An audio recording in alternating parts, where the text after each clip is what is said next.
બારનાથનો પ્રશ્ન છે ગઈકાલે. આત્મજ્ઞાન પ્રાપ્તિના મૂલ્યો આને કહે છે. 13મા અધ્યાયમાં જ્યાં ક્ષેત્ર ચાલશે 2-3 દિવસ, ક્ષેત્ર ક્ષેત્રજ્ઞ વિભાગ યોગ છે. ભાગત્યાગ લક્ષણ આપણે ત્યાં યુક્તિ છે આત્મજ્ઞાન માટે. જ્ઞાનમાં 2 માંથી 1 થાય છે. પેલા 2 નો ભાગ કરી અને 2 માંથી 1 થાય છે, યાદ રાખજો. અને ભક્તિમાં 1 માંથી 2 થાય છે. એટલે પેલા 2 માંથી 1 કરી દઈએ અને એ યુક્તિને જ્ઞાન માર્ગ કહે છે. કાલે કહેતો તો એમ ગીતાનો 13, 14 અને 15 સંપૂર્ણ બ્રહ્મ જ્ઞાન બ્રહ્મ વિદ્યા છે. શ્રીમદ ગીતા ઉપનિષદ બધાય ઉપનિષદોનો સાર છે. ઉપનિષદો જો ગાયો છે તો ભગવાન શ્રી કૃષ્ણ એવા ગોવાળ છે, એના દોનારા છે અને એનું આ તાયેલું ગીત છે. બ્રહ્મ વિદ્યાનો ઉપદેશ કરનારો આ 13મો અધ્યાય પૂરતો છે ગીતામાં. જેને બ્રહ્મ વિદ્યાનું સુખ જોઈએ છે, આ બ્રહ્મ વિદ્યા તે પરાવિદ્યા છે, જેને જાણ્યા પછી કઈ કરવાનું નથી. બાકીની તમામ વિદ્યામાં જાણ્યા પછી કઈ કરવું પડે, કર્યા પછી મળે. અને બ્રહ્મ વિદ્યા જ્ઞાત્વા અમૃતમસ્ત. જ્યારે ભગવાન તે બ્રહ્મનું વર્ણન કરવા બેઠા એટલે સીધું જ 12મા શ્લોકમાં કહી દીધું યદ જ્ઞાત્વા અમૃતમસ્ત. આને જાણવા માત્રથી તું તે અમૃત થઈ જઈશ, એટલે જાણવા માત્રથી. તો બ્રહ્મ વિદ્યાની આ ફલશ્રુતિ છે. જેને જાણવું આવો અને એના આ સાધનો કીધા છે. પણ પહેલા એનો મહિમા કહું. કેટલાય શબ્દો આપણે ત્યાં ભળતા ચાલ્યા છે. તો જ્યારે પણ આ ક્ષેત્ર ક્ષેત્રજ્ઞનો કોઈ વિભાગ કરે છે ત્યારે ક્ષેત્ર અને ક્ષેત્રજ્ઞ, તો આત્મા માટે આટલા શબ્દો પર્યાયવાચી છે. આત્મા એનો બીજો શબ્દ પર્યાયવાચી છે જ્ઞાતા, જાણનારો. ત્રીજો શબ્દ પર્યાયવાચી છે પુરુષ. ચોથો શબ્દ પર્યાયવાચી છે સાક્ષી. 5મો શબ્દ પર્યાયવાચી છે દ્રષ્ટા. જોજો હા, આત્મા માટે વાપરેલા શબ્દો છે. અને પ્રસ્તુત અધ્યાયમાં ભગવાન એના માટે શબ્દ વાપરી રહ્યા છે ક્ષેત્રજ્ઞ. આ બધા સમાનાર્થી શબ્દો છે. એટલે આ બધા અલગ અલગ નહીં સમજવાના, પણ આ આખા અધ્યાયમાં ક્ષેત્રજ્ઞ આત્મા માટે શબ્દ વાપરેલો છે. આ 6 શબ્દોમાં આત્માનો એક સમાનાર્થી શબ્દ છે હું. 7મો આ હું એટલે આત્મા. જોજો હા, તો એ મારા માટે કહેવાયું છે. તું દ્રષ્ટા છું, તું સાક્ષી છું, તું જ્ઞાતા છું એટલે જાણનારો છું, એટલે તું આત્મા છું, એટલે તું ક્ષેત્રજ્ઞ છું. આમ મારા માટે કહેવાયું છે, બીજા કોઈ માટે નહીં. આ 6 શબ્દો મારું જ અપરોક્ષ સ્વરૂપ ઉદ્ઘાટિત કરે છે. તો હું આત્મા, દ્રષ્ટા, સાક્ષી, જ્ઞાતા, પુરુષ, જોજો હા, ક્ષેત્રજ્ઞ અને મારા જે અનુભવમાં આવે છે, મારા જે જાણવામાં આવે છે, મારા માટે જે અનુભવનો વિષય બને છે. હું જાણનારો હોય તો જે મારા જાણવામાં આવે છે. જો હું પુરુષ હોય તો જે પ્રકૃતિ મારામાંથી આ પરિવર્તન થઈને દેખાઈ રહી છે. જો હું ક્ષેત્રજ્ઞ હોય તો જે મારા સંબંધે ક્ષેત્ર દેખાઈ રહ્યું છે. જોજો, જો હું આત્મા હોય તો મારાથી અન્ય જે છે તે અનાત્મા. તો આ અનાત્મા, જ્ઞેય, દ્રશ્ય, પ્રકૃતિ, જોજો, અને ક્ષેત્ર, આ બધા સમાનાર્થી શબ્દો છે. શરીર, આ બધું એના અંતર્ગત. આ ક્ષેત્ર, આ ક્ષેત્રજ્ઞ. તો અધ્યાત્મ જ્ઞાનની જેટલી પણ પ્રણાલી છે બ્રહ્મ વિદ્યાની, એ પહેલા આપણને ખબર પડવી જોઈએ. ગીતા આપણે વર્ષોથી સાંભળીએ છીએ, સાંભળી છે, સાંભળતા રહ્યા છે. કેટલાય પુરુષો આના ઉપર બોલ્યા છે. પણ 13મો અધ્યાય આવે ને એટલે ફસકાઈ જાય. મોટા મોટા જેટલા વિદ્વાનો છે ને અહીંયા ફસકાઈ જાય. અને કદાચ આમાં પ્રવેશ કરે તો એવો પ્રવેશ કરે છે, એટલે સુધી પહોંચ્યા છે પ્રવેશ કરનારા પુરુષો. એની પુસ્તકો લખાઈ જાય, આખું વિશ્વ ગાજતું હોય છે. પણ હોતું કશું નથી. કેમ કશું નથી હોતું? કારણ કે 1 મિનિટમાં આના તાત્પર્યને જાણી જાય છે કે આ શરીર, મન, બુદ્ધિ, ચિત્ત, અહંકાર, દ્રશ્ય અને આ 24 તત્વોની પ્રકૃતિ ક્ષેત્ર છે. અને હું ક્ષેત્રજ્ઞ છું, હું સાક્ષી છું, હું દ્રષ્ટા છું, હું આત્મા નથી, આત્મા છું, હું જોનારો છું, હું પુરુષ છું. જોજો હો. હવે બ્રહ્મ જ્ઞાન છે, બ્રહ્મ વિદ્યા, તે તમને સાક્ષી બનાવવા માટે નથી, તમને દ્રષ્ટા બનાવવા માટે નથી, તમને ક્ષેત્રજ્ઞ બનાવવા માટે નથી. તમારા ક્ષેત્રજ્ઞપણાની ઓળખ આપવા માટે પણ બ્રહ્મ જ્ઞાન તો નથી. ગુરુ આના માટે નથી. ગુરુ તો આ ક્ષેત્રજ્ઞનું સાચું સ્વરૂપ બતાવી લે, આ ક્ષેત્રજ્ઞપણું મટાડી લે. ક્ષેત્રજ્ઞને બ્રહ્મ બતાવવા માટે વેદાંતો છે. આ ક્ષેત્રજ્ઞ જાણનારો જાણનારો જાણનારો જાણનારો, પણ કશું નહીં જાણતો હોય તો નહીં હો. આ મારું જે જ્ઞપણું બાધિત થયા પછીનું સ્વરૂપ છે. પ્રકૃતિ નહીં, પુરુષ નહીં, પુરુષોત્તમ, જ્ઞેય નહીં, જ્ઞાતા નહીં, વિજ્ઞાતા, અનાત્મા નહીં, આત્મા નહીં, પરમાત્મા. જોજો હો. અને સામાન્ય વિદ્યાઓનો આમાં પહોંચ નથી, એટલે બધી ભળતી વિદ્યાઓ ચાલે છે. તો હું સાક્ષી છું, રાતમાં સાક્ષાત્કાર થઈ ગયો, સાક્ષી છું, સાક્ષી છું. ના, તમે સાક્ષી 3 કાળમાં નથી. અને ગીતાનું ગાન તે તમને સાક્ષી બનાવવા માટે નથી, તમારું સાક્ષીપણું મટાડવા માટે છે, તમારું સાક્ષીપણું બાધિત કરવા માટે છે. તમારા અંતિમ જે પ્રતીત તથા સંબંધોમાં જે અંતિમ પ્રતીત થતો સંબંધ છે એ તો આ સાક્ષી જ છે. તો બા આવી ગયા તો હું પુત્ર બની ગયો છું, કોઈ સ્ત્રી સામે આવી ગયો તો પુરુષ બની ગયો છું, કોઈ પાતળો સામે આવી ગયો તો જાડો બની ગયો, તો કોઈ બ્રાહ્મણ સામે આવી ગયો તો ક્ષત્રિય બની ગયો, કોઈ શિષ્ય સામે આવ્યો તો ગુરુ બની ગયો. આ ક્ષેત્ર આવે તો હું ક્ષેત્રજ્ઞ બનું છું, નહીં તો ક્ષેત્રજ્ઞથી પર પણ મારું કોઈ સ્વરૂપ છે. એટલે તો ગીતામાં ભગવાન કહે છે, કાલ કહેતો હતો, ક્ષેત્રજ્ઞમ ચાપી મામ વિદ્ધિ સર્વ ક્ષેત્રેષુ ભારત. એ અર્જુન, આ પ્રત્યેક શરીર રૂપી ક્ષેત્રમાં ક્ષેત્રજ્ઞ પણ મને જાણ, એમ કે પણ મને જાણ. ચાપી મામ, આ પણ મને જાણનો અર્થ છે એ ક્ષેત્રજ્ઞથી પરે પણ મારું કોઈ સ્વરૂપ છે. જો આ ક્ષેત્રજ્ઞ જ બ્રહ્મ હોય, એટલે કે ક્ષેત્રજ્ઞનું જ્ઞાન પૂરું કરવાનું હોય, તો 14મો અધ્યાય ના આવ્યો હોય, અને પુરુષોત્તમ અધ્યાય તો આવ્યો જ ના હોય. પ્રકૃતિ, પુરુષ અને પુરુષોત્તમ, અનાત્મા, આત્મા, પરમાત્મા, જ્ઞેય, જ્ઞાતા, વિજ્ઞાતા. હા, દ્રશ્ય, દ્રષ્ટા, અને એનાથી પરે જે દ્રષ્ટાનું વિજ્ઞાતા સ્વરૂપ બ્રહ્મ છે, જેને ભગવાન અહીંયા પુરુષોત્તમ કહી ગયા છે 15મા અધ્યાય. આ બ્રહ્મ વિદ્યાની પ્રણાલી છે. એ જો તમને ખબર નહીં હોય તો બધા તમને આત્મજ્ઞાની લાગશે. જગતમાં એવા કેટલા બધા મત નીકળ્યા છે, મતાંતર નીકળ્યા છે, પંથ નીકળ્યા છે. દ્રષ્ટા સાક્ષી છું, થઈ ગયો આત્મજ્ઞાન. ના ના, તો આત્મજ્ઞાનની પ્રણાલી નથી. આત્મજ્ઞાનની જે પ્રણાલી છે તે તો આ ક્ષેત્રજ્ઞનું જ્ઞપણું મટાડવા માટે છે. ક્ષેત્રજ્ઞાન એ જ એવું વિજ્ઞ તત્વ છું, વિજ્ઞાતા તત્વ છું, જે પ્રત્યેક ઘાટમાં મારું જ્ઞપણું ફૂરી રહ્યું છે. જ્ઞ જ્ઞ જ્ઞ જ્ઞ જ્ઞ જ્ઞ વિજ્ઞ. એ વિજ્ઞાતા જ્ઞ થઈને દેખાય, ક્ષેત્રના સંબંધમાં આવી જવાથી. તો એવા કોઈ સંબંધ રહિત જે વિજ્ઞાતા બ્રહ્મ છે, એ તમારું પોતાનું સ્વરૂપ છે. અને આ ક્ષેત્રજ્ઞને બ્રહ્મ જાણી લેવો, આ બ્રહ્મ વિદ્યાનું તાત્પર્ય છે. उसके बाद उसको करना कुछ नहीं पड़ता. શું બોલી ગંગા સતી? યથારથ વચનની જેને શાન જેણે જાણી પાનમાય, એવાને કરવું પડે નહીં બીજું કાંઈ. એવાના સાક્ષી અને સાક્ષી બે પ્રલય પામી જાય છે. જ્ઞાતા ને જ્ઞેય બે પ્રલય પામી જાય છે. તેવાને દ્રષ્ટા અને દ્રશ્ય બે પ્રલય પામી જાય છે. હાય હાય હાય. તેવાને આત્મા ને અનાત્મા બે પ્રલય પામી જાય છે.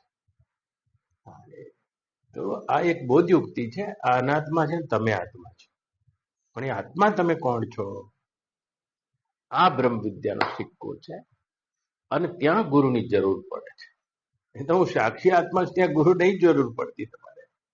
તમારું વિવેક અને તમારું સાંખ્ય પણ તમને એ સાક્ષીપણાનો બોધ કરાવી દે છે. યોગ પણ તમને સાક્ષીપણાનો બોધ તો કરાવી દે છે.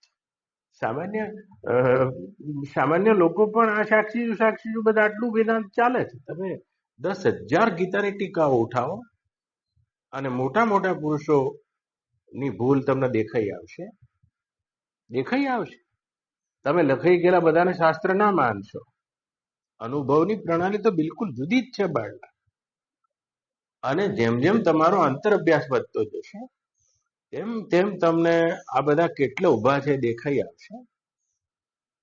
કોઈ તો બધી ગીતાના હાવ દરવાજે ઉભા છે. કર્મ કરો, કર્માશક્તિ છોડો, કર્મની ફળાશક્તિ છોડો અને કર્મની કર્તૃત્વાશક્તિ છોડો, કર્તૃત્વ રહિત થઈને જ્ઞાન કરો. આ ગીતાના ઉપર 12 આંટા છે. તિલક આદિની બધી જે વ્યાખ્યાઓ છે. અનાસક્ત કરો, અનાસક્ત ભાવે કર્મ કરો, આસક્તિ છોડી દો. આ બધા થોડા દરવાજો ખોલું છે ગાંધી આદિ. એવા કેટલાય ગીતાના ગાયકો છે. ધ્યાન કરો, આમ કરો, સાક્ષી કરો, થર્ડ ડાયમેન્શનમાં આવી જાઓ. ખાતી વખત સાક્ષી બનેલા રહો, પીતી વખત સાક્ષી બનેલા રહો, ઊંઘના તમે સાક્ષી બનો. ત્રીજા ડાયમેન્શન થી હોશમાં જીવન જીવો. તો બ્રહ્મને વળી પાછો હોશે જન્માવાનો છે. વાત એવી નહીં. એ પણ હજુ ગીતાના અવરી પૂંઠી બેઠા છે. એમને હજુ આપણા બ્રાહ્મણ દેશની સંસ્કૃતિનું એ તાત્પર્ય હાથમાં નથી આવ્યું.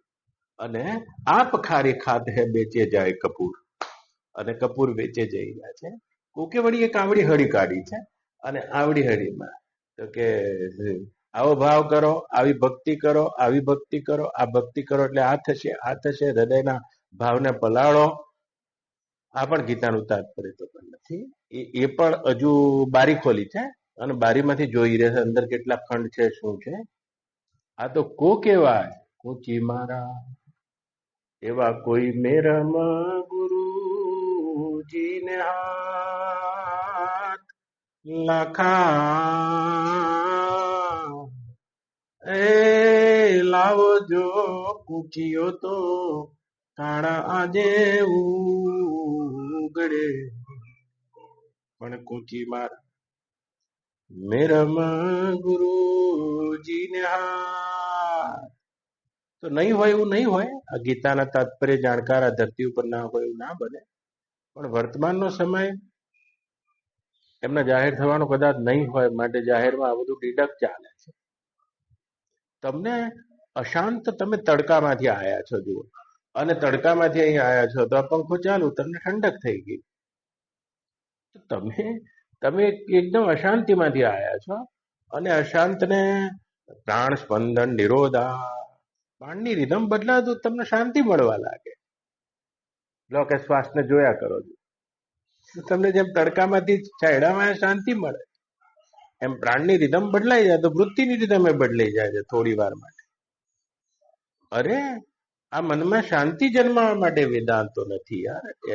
એના માટે પણ અદ્ય વેદાંતો નથી. એ મનમાં શાંતિ જન્મે તો શું? એ મનમાં જન્મી છે. અશાંતિ જન્મે તો મનમાં જન્મે. તમને લયની ગુફામાં સમાધિસ્થ કરવા માટે વેદાંતો નથી. અરે કોણ તમે છો જે સમાધિનો અને જાગ્રતનો પોતાનામાં અધ્યારોપ કરી રહ્યા છો? આ તમે કોણ છો? અને તે તત્વ માટે બ્રહ્મ વિદ્યા છે. માટે બ્રહ્મ વિદ્યાના નામે આવું ઘણું બધું ભળતું ચાલે છે અને એને બ્રહ્મ વિદ્યાની દુકાનો કહે છે. ત્યાંથી તમને કદાપી એ હાસ નહીં મળે જે અર્જુનને મળી છે. જે અર્જુને કીધું નષ્ટો મોહ સ્મૃતિર્લબ્ધ્વા, આ હાસ તમને કદાપી નહીં મળી શકે. બ્રહ્મ વિદ્યાને તમારે એ બ્રહ્મ વિદ્યાના પીપાસુ બનીને, આરાધક બનીને, સંશોધક બનીને, એના પોતે ઝીલનારા બનીને, એને બ્રહ્મવિદ શ્રોત્રિય વરિષ્ઠમ સમિત પાણી એવાના પડખા સેવીને આ ક્ષેત્રજ્ઞપણાથી પરે કોઈ આવે અને તમારું આ જ્ઞપણું બાધિત કરાવી દે, તો આ જ્ઞપણું બાધિત કરાવવાની આખી યુક્તિ આ 13, 14 અને 15 અધ્યાયમાં છે. જેના આંખો લઈ શકાય છે, પણ કોણ એના પ્યાસી હોય? કોની એટલી જાજી ભ્રમણાઓ મોટી હોય? અને કોણ એવો હોય કે જેના નાકા ચીરાઈ ગયા હોય? કોણ એવો હોય જેને આની ભૂખ લાગી હોય? તો આવો, અને પૂછ્યું છે એટલે હું તો કહું છું. હું વર્ષો પહેલા પણ 13મા અધ્યાય બોલ્યો છું. કાલ કોઈ મારા જૂના 25 વર્ષ જૂના કોઈ મહેન્દ્રભાઈ પટેલ કરીને છે, એનો નંબર ક્યાંથી મને લઈને કર્યો, યાદ કરાય. હા, મેં કીધું હું બોલતો તો ખરો. એ વખતે તો બિલકુલ સંન્યાસ પણ મારો નહીં લીધેલો. ત્યારે આ 13, 14, 15 બંને ઉપર બોલ્યો છું, ત્રણે ઉપર. કોઈ મારા આરજી પટેલ હતા, અને નવા ફોન આવેલા, અને ફોનમાં રેકોર્ડ કરી લેતા હતા. 1200 કલાકનો રેકોર્ડિંગ છે. પણ એ દિવસો ગયા છે. અત્યારે તો ખાલી વચ્ચેથી પૂછ્યું છે. ગીતામાં જ્યાં ભગવાને કાલે આ વાત આટલી હતી, ક્ષેત્રજ્ઞનું વર્ણન કરી રહ્યા છે. એમાં ઇદમ શરીરમ કૌંતેય ક્ષેત્રમ ઇત્યભિધીયતે. આ ઇદમ થઈને દેખાતું ક્ષેત્ર છે. ઇદમ, જેના આ કહી શકો ને તમે નહીં. બસ આ ઇદમ એટલે આ. તમારા માટે આ થઈ ગયું, તમે નહીં.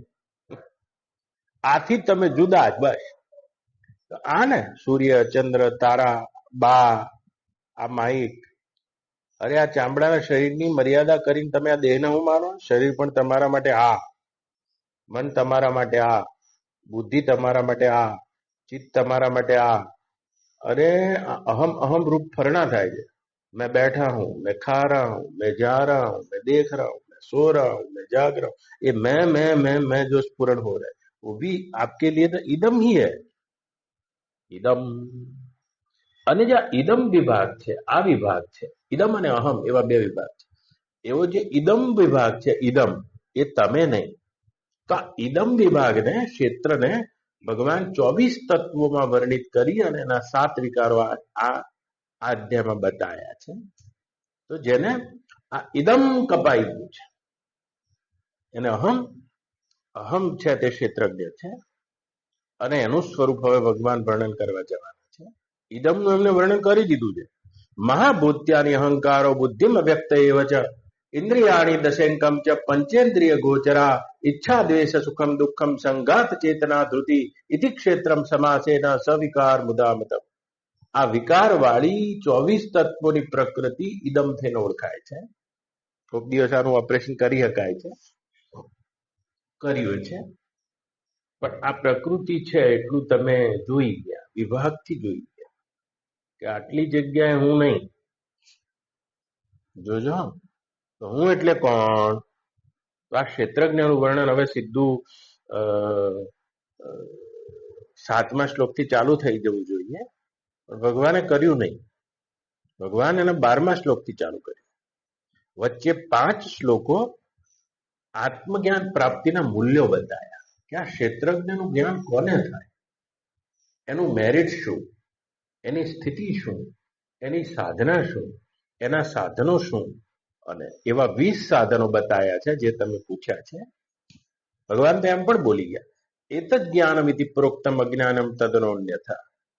બ્રહ્મ જ્ઞાન થયા પછી આ 20 સાધનો એ બ્રહ્મ જ્ઞાનનો સ્વભાવ જ બની જાય છે, બ્રહ્મ જ્ઞાનીનો. પણ આપણે સાધક કક્ષામાં હોય તો આ બધા સાધનોનો આપણે સાધના કરીને આ સ્થિતિ આપણા હૃદયમાં સાધનાના જોરે પણ જન્માઈ શકીએ છે. અને આ 20 સાધનોથી યુક્ત હોય તેને જે 12મા અધ્યાયથી ભગવાન ક્ષેત્રજ્ઞનું જ્ઞાન આપી રહ્યા છે, એવું બ્રહ્મ જ્ઞાન થાય એવું છે. અન્યથા નહીં. અન્યથા તેને સાંભળીને આનંદ આવી શકે છે, બાકી એ થઈ શકે તેવું નથી. એ બ્રહ્મ જ્ઞાન એટલે ક્ષેત્રજ્ઞનું વર્ણન ભગવાન 12મા શ્લોકથી કરી રહ્યા છે. વચ્ચે ગેપ પાડીને 5 શ્લોક મૂકી દીધા, એટલે 20 સાધનો બતાવી દીધા. કોને થશે? જો ક્ષેત્રના જ્ઞાન માટે કોઈ શરતો ના મૂકી, પણ ક્ષેત્રજ્ઞના જ્ઞાન માટે શરતો મૂકી. એત જ્ઞાનમ ઇતિ પ્રોક્તમ અજ્ઞાનમ તદનોન્યથા. આમ કરીને એત જ કરીને 20 સાધનો લિસ્ટ આપ્યું છે. અને પ્રત્યેકે આપણે બધા સાધકો છીએ, અને આ સાધનોની સાધના કરવી જોઈએ. નહીં તો એ ક્ષેત્રજ્ઞ હું બ્રહ્મ છું, જેવી રીતે અહીં બધા પ્રફુલભાઈ આદિ પણ છે, તમે છો, વારંવાર પૂછતા હોય છે પ્રફુલભાઈ, એ પ્રમા ક્યારે જન્મશે? પ્રફુલભાઈ, પ્રમાદ એક જ વખત જન્મે છે. અયમાત્મા બ્રહ્મ, પ્રમા એક જ, હું આ છું આવી પ્રમા એક જ વાર જન્મે છે. પણ હું આ નથી, હું આ નથી, હું આ નથી, હું આ નથી, આવી વારંવાર પુનરાવર્તી કરવી પડે છે. તો હું આ નથી, હું આ નથી, એ અભ્યાસ નહીં કર્યો આપણે. અને અને હું આ નથી એ અભ્યાસ નથી કર્યો. જો હમણાં આ અભ્યાસ કરવો જોઈએ. બ્રહ્મા તો એક જ વખત જન્મ છે. અયમ આત્મા બ્રહ્મ, આ ક્ષેત્રજ્ઞ તો બ્રહ્મ છે. અને એવી ઉપદેશ દેતા દેતા એક જ વખત પ્રમા જન્મે છે. આવી બ્રહ્મ જ્ઞાન યુક્ત પ્રમા બે વાર ના જન્મે. પૂરું લેજો પ્રમાણ ક્ષત્રિય. પણ હું આ નથી, હું આ નથી, હું આ નથી, આવી નેતિ વાળી પ્રમા વારંવાર કરવી પડે છે. આને અભ્યાસ કહે છે. યાદ રાખજો, તમે એક ઘેરાવામાં બેસીને હું બ્રહ્મ છું તે જ્ઞાનમાં રાજી ના થઈ શકો પ્રફુલ્લભાઈ.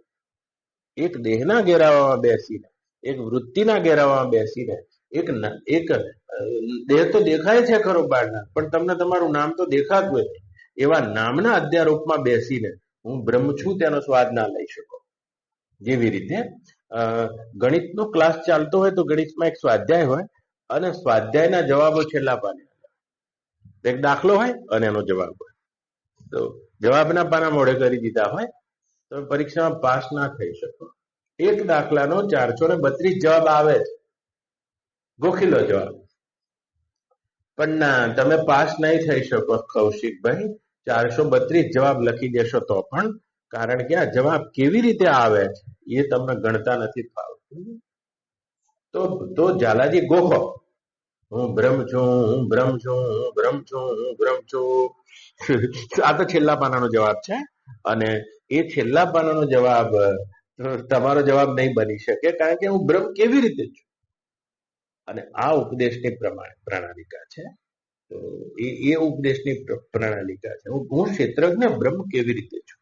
અને આખી પ્રક્રિયા આ 13, 14 અને 15 માં આપેલી છે. અને એમાં તો કે એ પ્રક્રિયામાં એ યાદ રાખવું જોઈએ છે દાદાજી, હું બ્રહ્મ છું, બ્રહ્મ છું, બ્રહ્મ છું, એ તો પ્રમાજન્ય બોધ છે. બુદ્ધિમાં માની લેવાથી તો બરાબર, પણ એ બોધને જન્માવવા માટે વારંવાર વૃત્તિમાં અભ્યાસ કરવો પડે છે. હું આ નથી, મેં યહ નહીં હું. એટલે જેને આ ક્ષેત્રનું જ્ઞાન છે પૂરેપૂરું વિભાગ સહિત, અને વારંવાર એની વૃત્તિમાં આવૃત્તિ થાય, હું આ નથી, હું આ નથી, હું આ નથી, હું આ નથી, હું બ્રહ્મ છું, બ્રહ્મ છું રટનારા તમે બાળના. કદી તમારી વૃત્તિને એવો અભ્યાસ આપ્યો છે હું આ શરીર નથી?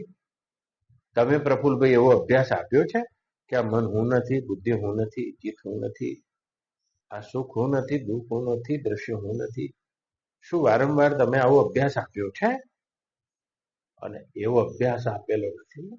માટે બ્રહ્મ વિદ્યાની પ્રણાલીમાં આ 20 સાધનોની પૂર્તિ આપણને આ અભ્યાસમાં જાગૃત કરે છે. તો 20 સાધનો છે. 2-3 લીધા છે, ફરી લઉં.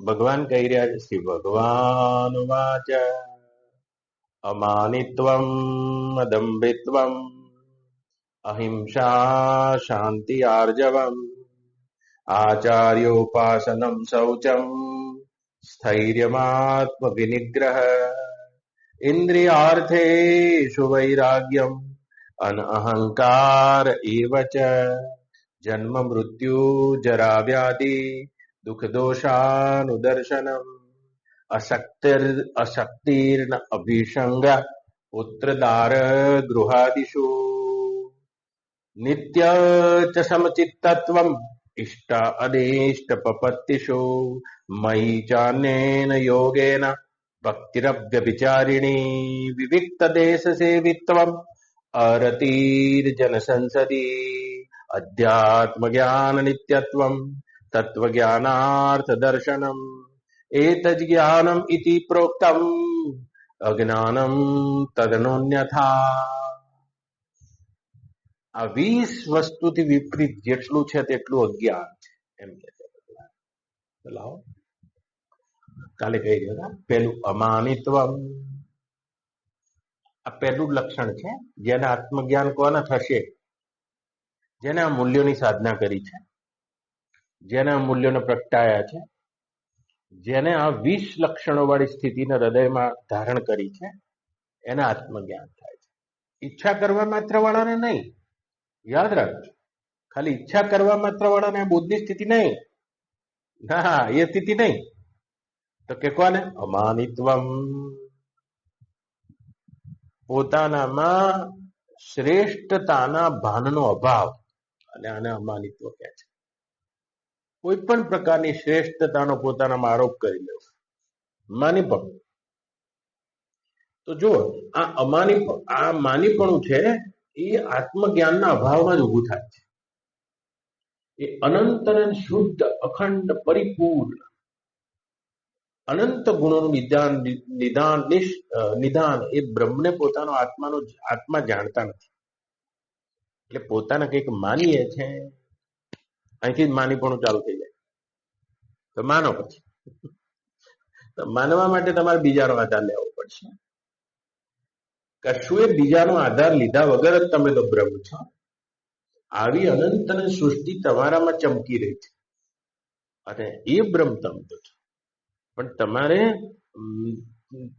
તમારે અજ્ઞાન દશામાં પોતાને માનવા પડે છે, અને બીજાના આધારે માનવા પડે છે. તો 2 કોથળા છે, આજે રૂપિયા છે ઘરમાં, જો માની લો હું ધનવાન છું. તમે માની તો લેશો, પણ એ માન તમને માપમાં રાખે છે. માપમાં રાખે છે.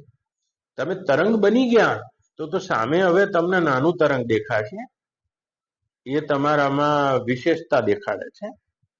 અને મોટું તરંગ દેખાશે, એ તમારામાં લઘુતા દેખાડે છે. તો તમારામાં કોઈ પણ પ્રકારનું માન આવી ગયું, માપ આવી ગયું, એટલે તમે કશાયને લઈને આવ્યું છે. તો ધનને લઈને આવ્યું, ધનવાન. એ માની પણ મેં ધનવાન હું યાર, મેરે કો તુમકો પર. તો ઓછા ધનવાનને જોશો તો પોતાનામાં શ્રેષ્ઠતા દેખાય છે. અને એવાય ધનવાન છે જે તમને હાવ કચરા પોતા કરવા નાખે નહીં, એવાને જોશો તમને લઘુતા દેખાય છે. આ માની પડવું. તો કોને કહે છે? આત્મજ્ઞાનનું લક્ષણ શું છે? જેને પોતાની શ્રેષ્ઠતાનું અભિમાન નથી, શ્રેષ્ઠતાનું કોઈ માન નથી. ધન છે પણ ઉસકા માન અપને મત કરો.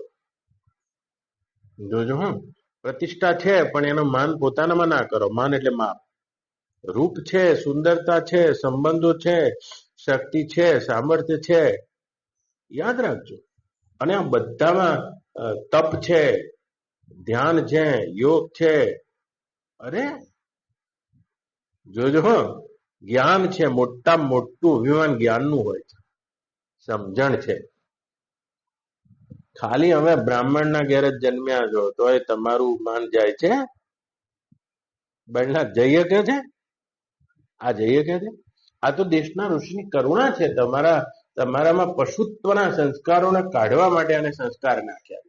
તું ક્ષત્રિય છું, આ તો નાખેલું સંસ્કાર છે તમારી પશુતાથી ઉપર ઉઠાડવા માટે. તમે બ્રાહ્મણ છો, હવે તમને સંસ્કૃત આવડી ગયું છે. માન જાય છે?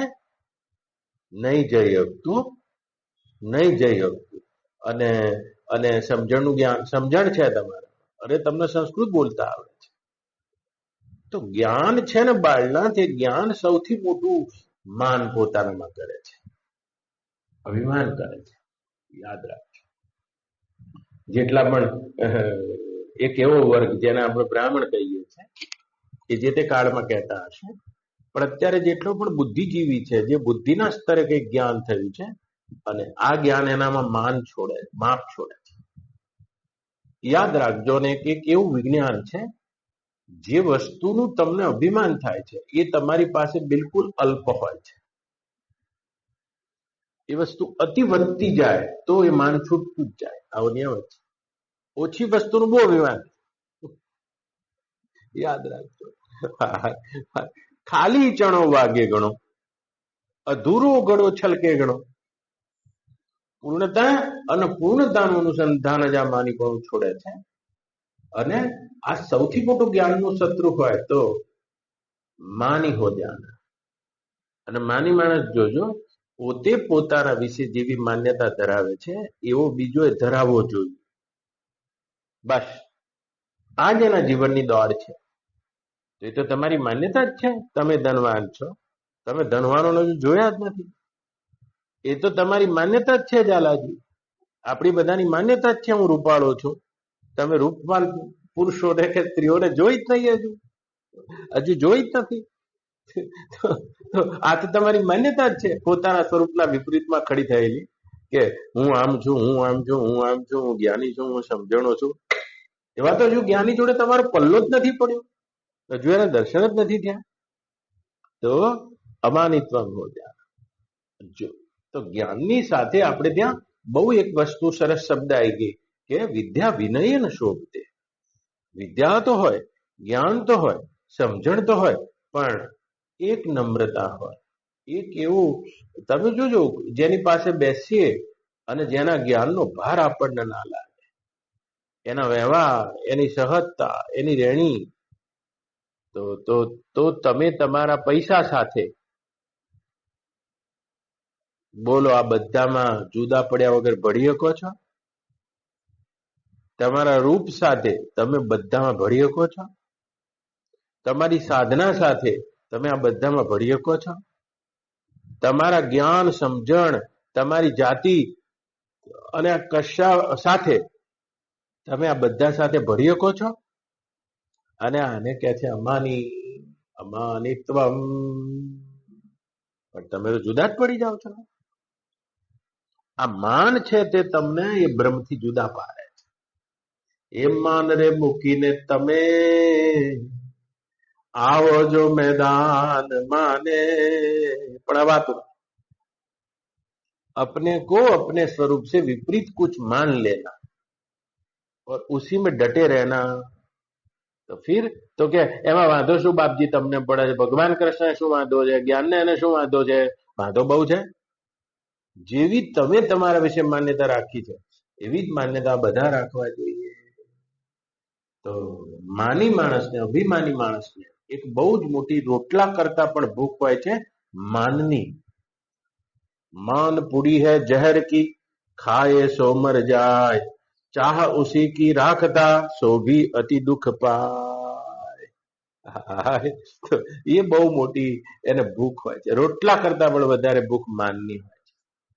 એને આ જન્મમાં આત્મજ્ઞાન ના થઈ શકે, ના થઈ. તૃણાદિ અપી સમીચીન. જ્યારે ભગવાન ગૌરાંગને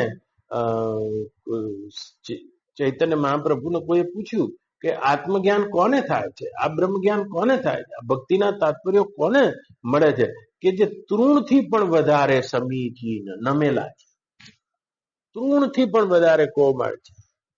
તો કઈ વસ્તુ તમારામાં અક્કડતા જન્માવે છે? અક્કડતા જન્માવે. જો સૌથી વધારે અક્કડતા જન્માવનારું તો જ્ઞાન છે, અને બાકી બધું તો અક્કડતા જન્માવે છે. એવા અકડું ને કદી જ્ઞાન નહીં થતું. અક્કડ કદી મટે નહીં, કારણ કે માનીથી માની ટકરાય છે. યાદ રાખજો, અક્કડ મટાડવાની એક માત્ર જગ્યા છે ગુરુદ્વાર, આચાર્યોપાસનમ.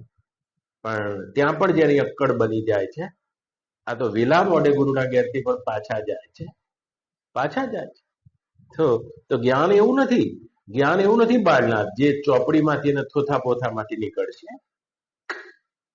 ના ના, આ જ્ઞાન એવું નથી. તિમિર ગયો રવિ ઉગતે, કુમતિ ગઈ ગુરુ જ્ઞાન, સુમતિ ગઈ એક લોભતે, ભક્તિ ગઈ અભિમાન. કબીર કહે છે તો કે કુમતિ ગઈ ગુરુ જ્ઞાન. આ ગુરુ જ્ઞાન છે તે બ્રહ્મ જ્ઞાન છે. ગુરુના મુખેથી એ શાસ્ત્ર વિદ્યાની પરિણીતિ છે તે બ્રહ્મ જ્ઞાન છે. તો એના સિવાયનું જ્ઞાનને તો કબીર કુમતિ કહી દે છે. જે જ્ઞાન તમારામાં અક્કડતા જન્માવે છે, ઉપરથી અખા ભગતના કોઈ કીધું કે જ્ઞાનનો સૌથી મોટો શત્રુ કયો છે? દેહાભિમાનમાં હતો પાશેર.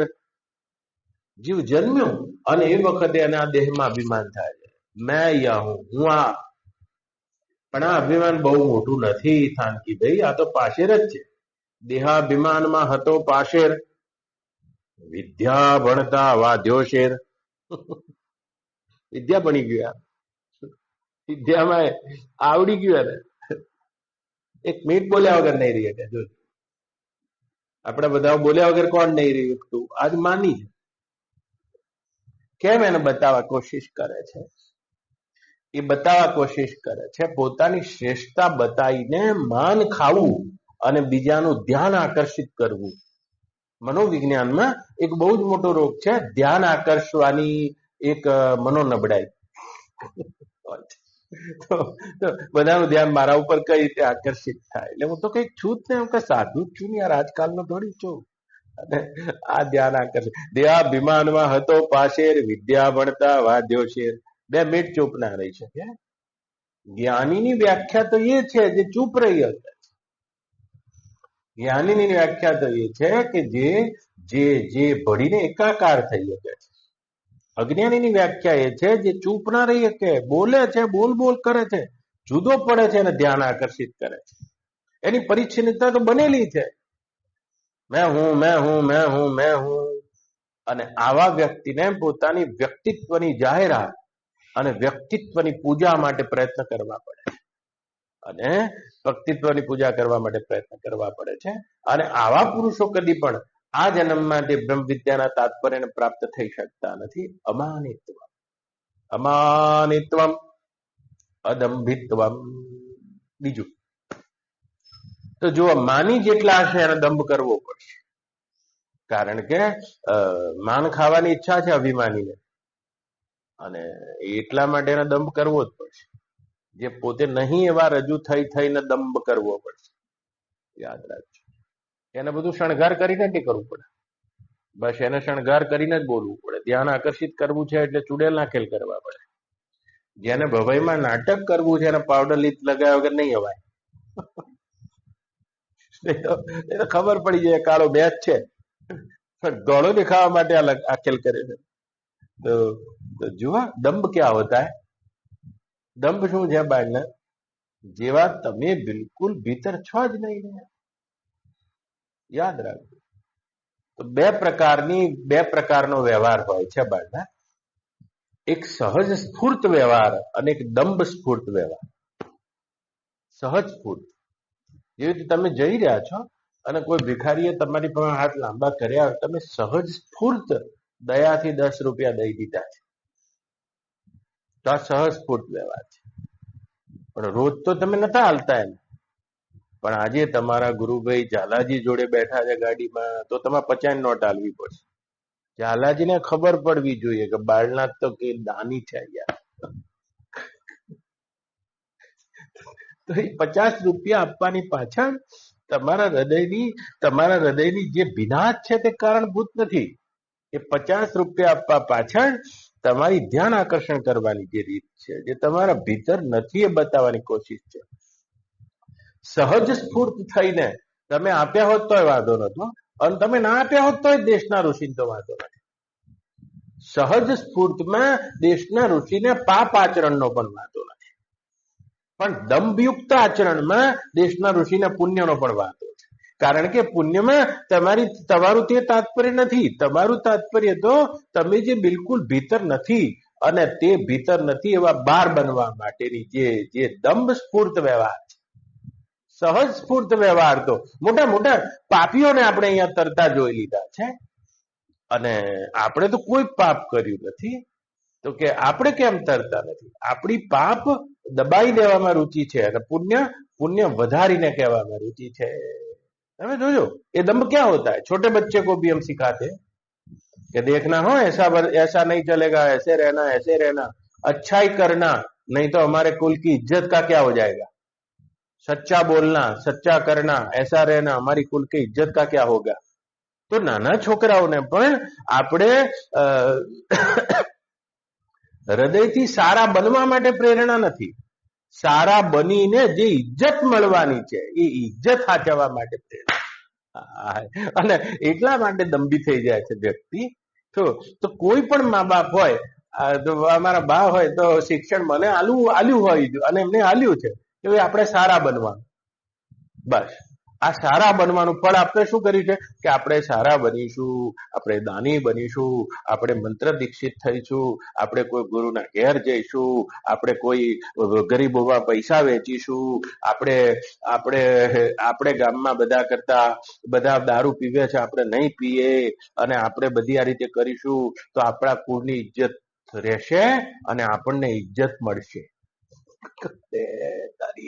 મટિયા મેટ કરી દીધા આ દેશના ઋષિઓના સિદ્ધાંતોને. આપણે બહુ ટૂંકમાં આપણે બાળકોને કહી દીધું તો એનું अच्छा बनने में उसकी रुचि नहीं होगी, उसकी रुचि तो अच्छा बन के जो मान मिल रहा है, इज्जत मिल रही है, उस पे नजर चली जाती है, तो फिर उसके लिए जो करेगा वो दम्भ हो जाएगा.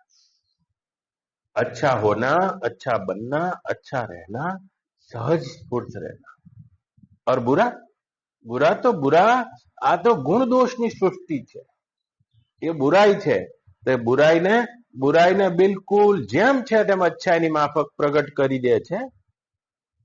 અને અચ્છાઈ તો બિલકુલ એના વ્યક્તિત્વમાંથી આ જ રીતે નીતરતી છે.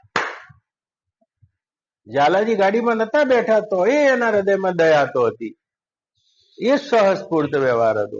અને બેઠા છે તો પણ એ 5 રૂપિયા હાલતો તો કઈ 50 નહીં હાલે. પણ આપણે તો આરતી રોજ ભગવાનની કરીએ છીએ, પણ વેવાણ આવવા દો, મહેમાન થવા દો વેવાણને. તો 3 આરતીઓ ભગવાનની કરવી પડશે. એક ભગવાનની કરવી પડશે, એક તો આપણી કુળદેવીની કરવી પડશે આપણે, અને એ દાડ તો ગુરુ મહારાજના ફોટાને ફાયદો. એને ખબર પડે તારે વ્યવહારને કે આ ગુરુમુખી છે યાર, કઈ થોડી તો વ્યવહારને ખ્યાલ આવે તો નહીં, એ તમારે ભીતર ખોજ કરવી પડશે કે દંભરું બકરું બેઠું છે કે ના, તો ભગવાન ના પાડે છે, એવાને આ જ્ઞાન ના થઈ શકે. અમાનિત્વમ અદંભિત્વમ અહિંસા ક્ષાંતિરાર્જવમ. અદંભિત્વમ, અમાનિત્વમ અદંભિત્વમ અહિંસા, મનસા વાચા અને કર્મણા, કોઈ પણ પ્રાણીને સતાવવાની વૃત્તિનો ભાવ, અને આ અહિંસા છે. તો જ્ઞાની અને જ્ઞાન માર્ગે જનારને કોઈ એના માટે વિશેષ સાધના નહીં કરવી પડતી. એને પોતાને ખબર છે, તમને ખબર છે તો તમારામાં અહિંસા આવી જશે. કોઈ પણ પ્રાણીને તમે મનસા વાચા કર્મણા સતાઈ રહ્યા છો, દુઃખ આપી રહ્યા છો, તો તમે તમારા માટે જ દુઃખનું આવાહન કરી રહ્યા છો. યાદ રાખ, આ જગતમાં એવું કોઈ પ્રાણી નથી કે જેને દુઃખ જોઈતું નથી. જોઈતું હોય બ્રહ્માથી લઈને કીડી સુધી, એ તમારે નહીં જોઈતું, પણ તમને બોધ નથી કે કોઈ પણ પ્રાણીને મનસા વાચા કર્મણા દુઃખ આપવાનો ભાવ કરવો, વાત કરવી, વિચાર કરવો, ભાવના કરવી, એ તમારા જીવનમાં દુઃખના આવાહન કરવાનો મંત્ર છે. કોઈ પણ દુઃખ તમારા આવાહન કર્યા વગર તમારી સુધી આવી ના શકે. તમે જ આવો કીધું છે, આવો કીધું છે તમે આ ગેટ ઉપર બેસીને આ બધાને આવો આજ બાપજી મળવાના છે, કાલ જો ના લખો જો નહીં આવે કોઈ બાય. તો તમને ખબર છે કે બધું તમારા જીવનમાં આવાહન કરીને આવે છે. તો સુખે આવાહન કરી આવે છે, દુઃખે આવાહન કરીને આવે છે. ઝાલાજી તો કે મારા જીવનમાં દુઃખ કેમ? આવાહન તમે કર્યું છે. તો કે બોધ શું છે? તો તમે કોઈને દુઃખ આપ્યું છે, તો તમે એને દુઃખ આપવા માટે પ્રેરિત કર્યો છે. યાદ રાખજો, સીધે સીધા જઈ રહ્યા છે, પણ તમે એને દુઃખ આપ્યું એટલે તમે દુઃખ આપવા માટે પ્રેરિત કર્યો છે. આ સિદ્ધાંતની સાધકને ખબર હોય છે, અને આ સિદ્ધાંતમાં રહેનારને કહે છે અહિંસા. મારે જ જોઈતું નહીં, એને કાગળ હું કરવા લખું યાર, શું કરવા લખું કહો? તો તમારે જોઈએ છે, તમારે જોઈતું હોય તો તમે કરો, અને આને કહે છે હિંસા. આમ તો જ્ઞાનેશ્વરી ટીકામાં ભગવાને બહુ જ આનું 50 પાનામાં કર્યું છે. એટલું લાંબુ તો નહીં કરી શકું, પહેલા મેં કર્યું હતું જ્ઞાનેશ્વરીના આધારે, બહુ સારી કવિતાની ભાષામાં. પણ હું એટલું કહી દઉં કે અહિંસા એ કોઈ ક્રિયા નથી, અહિંસા એક બોધ છે. અને બોધ એ છે કે મનસા વાચા કર્મણા કોઈ પણ પ્રાણીને દુઃખ ન દેવાની વૃત્તિ, વિચાર કે વર્તન. વૃત્તિ, વિચાર કે વર્તન એને થતું નથી એટલે એના માટે શું એને સાધના કરી છે? સાધના નહીં, આ અહિંસા એક બોધ છે. તમે તમારા જીવનમાં દુઃખનું આવાહન ના ઈચ્છતા હોય તો આ માત્ર અહિંસા રસ્તો છે. મનસા વાચા કર્મણા.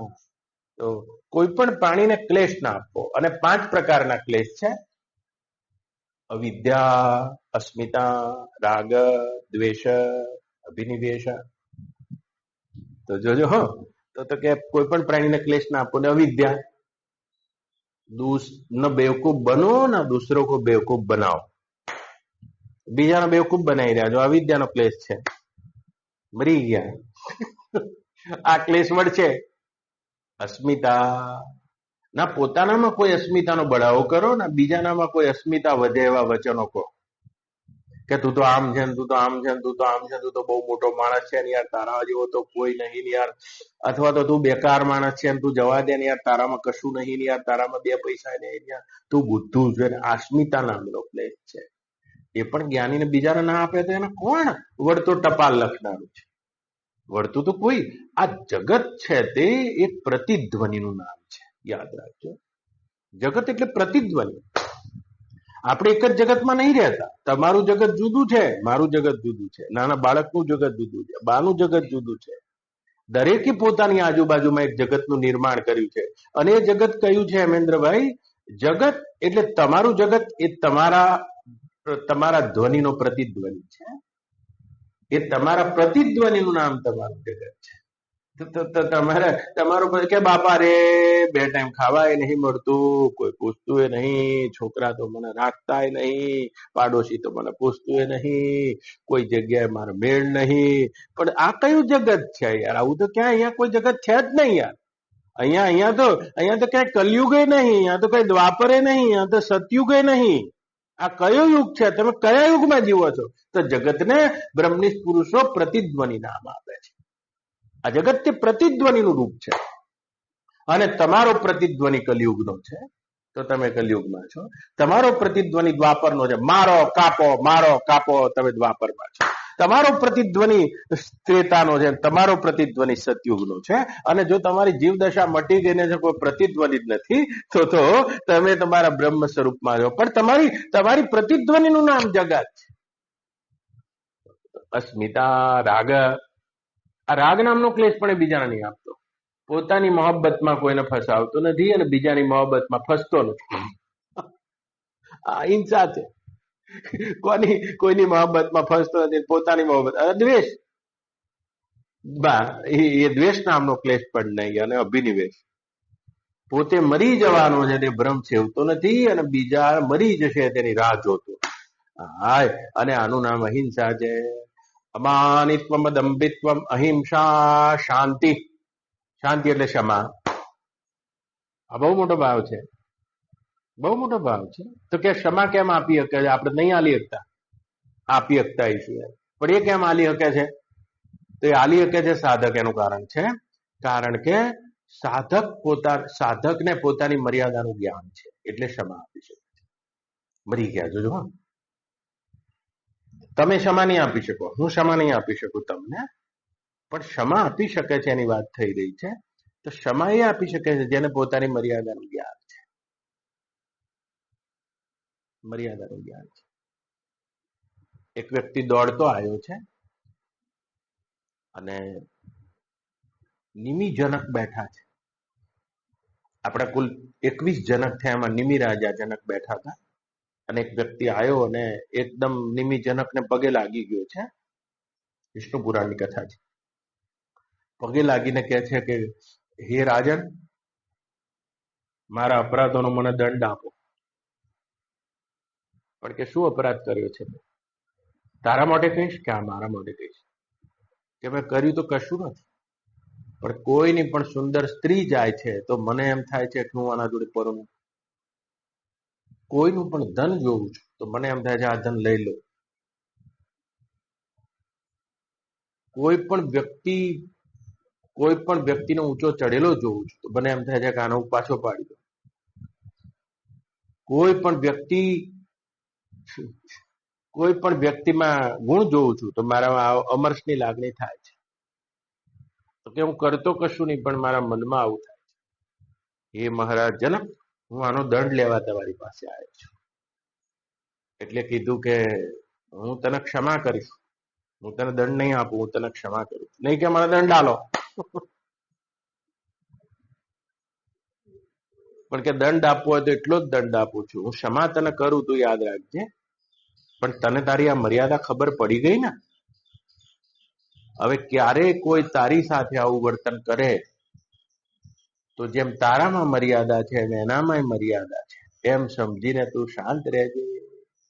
હું તને દંડ આપી શકું છું, નિમિ કહી રહ્યા છે, પણ જો હું તને દંડ આપું તો દંડ તો મારા દ્વારા મળી જશે, પણ તારા મનમાં અપરાધો પ્રત્યેની ધૃણાને લઈને અપરાધોની ધૃણા અપરાધી તરફ જતી રહેશે, અને તું પણ આવો જ દંડ બીજાને મળે, અને આવો જ દંડ જયારે કોઈ પણ વખતે તારા આપવાનો આવે ત્યારે તો આપવા માટે તારી ચેતના લાલાયિત રહેશે. અને આ પરમાત્માની સૃષ્ટિમાં ક્ષમા તો કદી જન્મી જ નહીં શકે. જો ક્ષમાને જન્માવી છે તો અહીંથી શરૂ કર. હું રાજા છું, ધારું તો તને દંડ આપી શકું છું, પણ જેવી તારા મનમાં કમી છે એ મનુષ્ય માત્રના મનમાં કમી છે.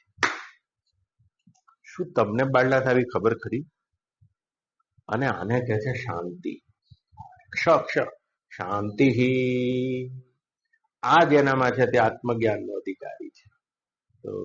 તો તમે જોજો, આત્મજ્ઞાનનો અધિકારી છે. કોણ?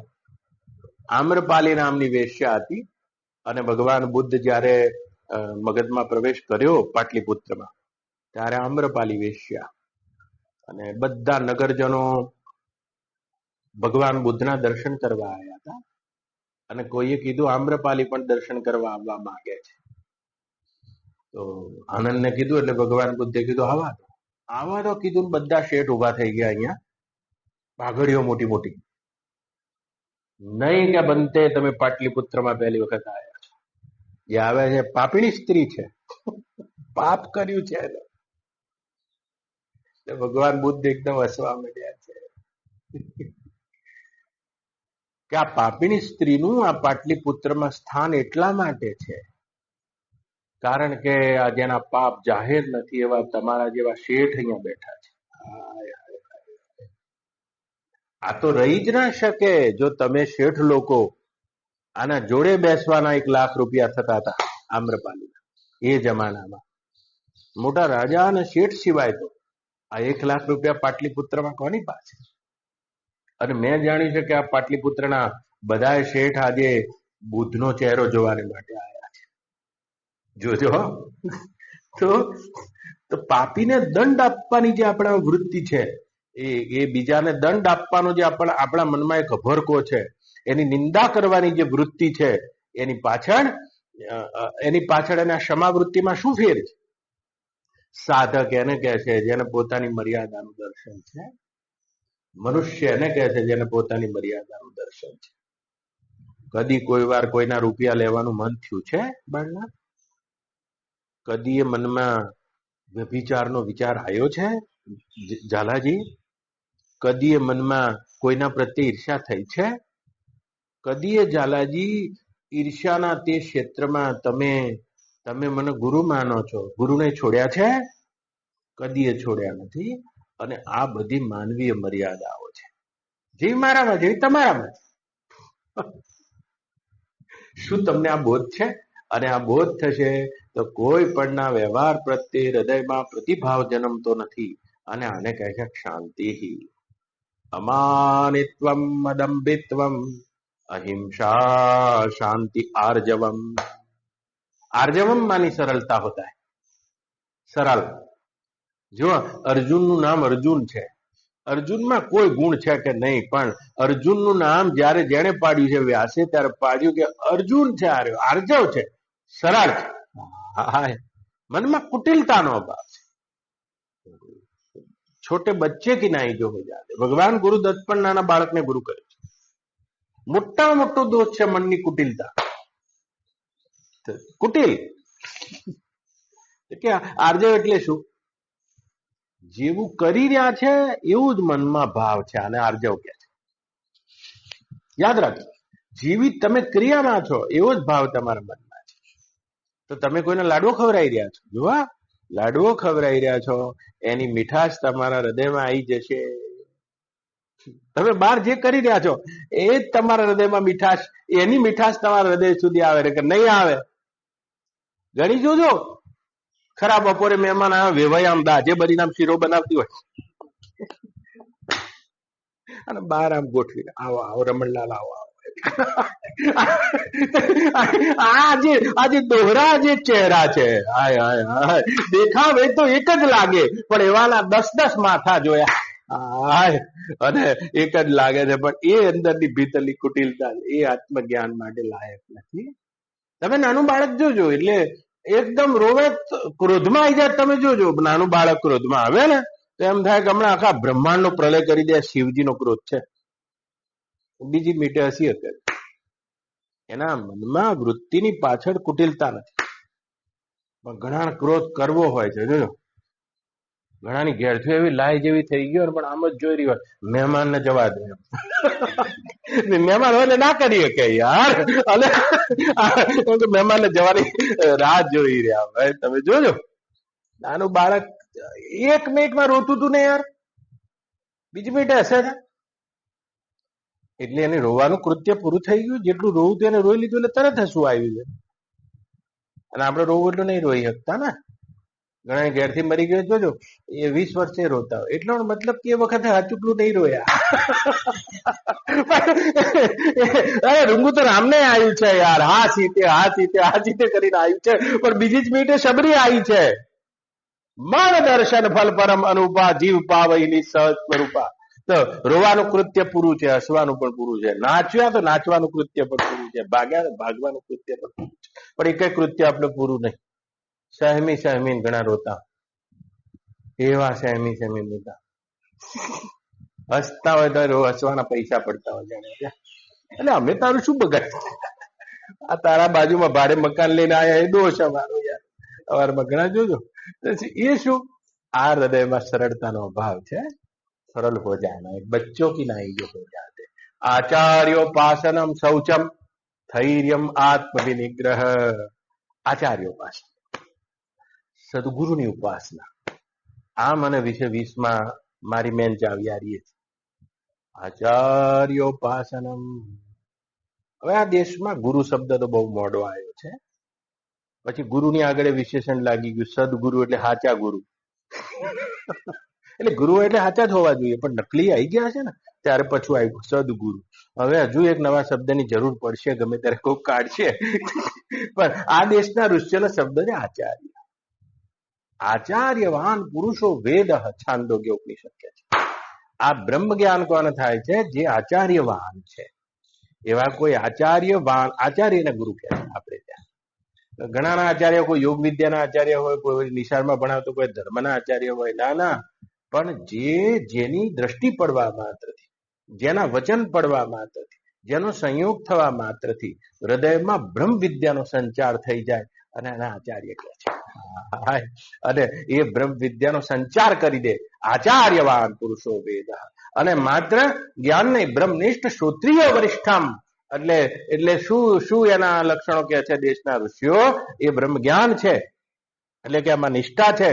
વેદ વિદ્યા એટલે કે શ્રોત્રિયપણું, શ્રુતિના તમામ સિદ્ધાંતોનું તાત્પર્ય જેના જીભ પર રમે છે. અને ત્રીજું પણ એક લક્ષણ છે, જે પ્રમાણે જ્ઞાન છે તે પ્રમાણે આચરણ છે. આચાર્યોપાસનમ. એ બહુ મોટી વસ્તુ છે.